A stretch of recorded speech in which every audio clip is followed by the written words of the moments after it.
नमस्कार, वर्षाज रेसिपीज या मराठी यूट्यूब चॅनलमध्ये आज आपण सोशल मीडियावर मोठ्या प्रमाणामध्ये व्हायरल झालेला ऊस न वापरता ऊसाचा रस कसा तयार करायचा हे बघणार आहोत। खूप इंटरेस्टिंग रेसिपी आहे, त्यासाठी व्हिडिओला शेवटपर्यंत बघून घ्या। सर्वात शेवटी मी तुम्हाला हा रस कसा झाला हे सुद्धा सांगणार आहे, त्यासाठी व्हिडिओला शेवटपर्यंत न स्किप करता पाहून घ्या। आता हा रस तयार करण्यासाठी इथं मी मिक्सरचा मोठा जारचा वापर केलेला आहे, ज्यामध्ये आपण नेहमी ज्यूस वगैरे तयार करतो तो। आणि आता मी इथं अर्धी वाटी गूळ घेतलेला आहे। गूळ बारीक चिरून किंवा खिसून आपल्याला इथं वापरायचा आहे। गूळ हा ऊसापासूनच तयार झालेला असतो, त्यामुळे आपण ऊस न वापरता ऊसाचा रस डायरेक्ट या गुळापासूनच तयार करणार आहोत। आता अर्धी वाटी गूळ घातलेला आहे, त्यामध्ये आता आपल्याला इथं घालायचं आहे अर्धा चमचा काळं मीठ। आणि ऊसाचा रस तयार करत असताना त्यामध्ये लिंबाचा सुद्धा वापर केला जातो, म्हणून मी इथं एका लिंबाचा रस वापरणार आहे। आता आपल्याला यामध्ये घालून घ्यायचा आहे बर्फ।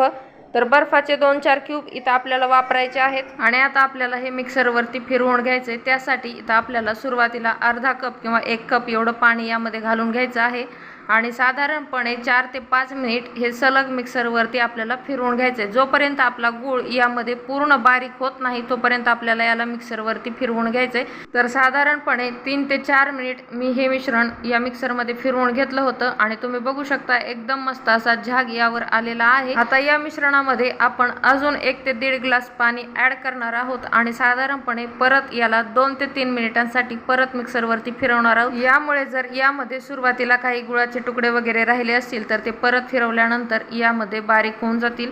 आता परत आपण हा रस मिक्सरवरती 2 ते 3 मिनिटांसाठी फिरवून घेतलाय। तुम्ही बघू शकता एकदम मस्त असा विकतच्या रसावर जसा फेस येतो तसाच यावर सुद्धा आलेला आहे।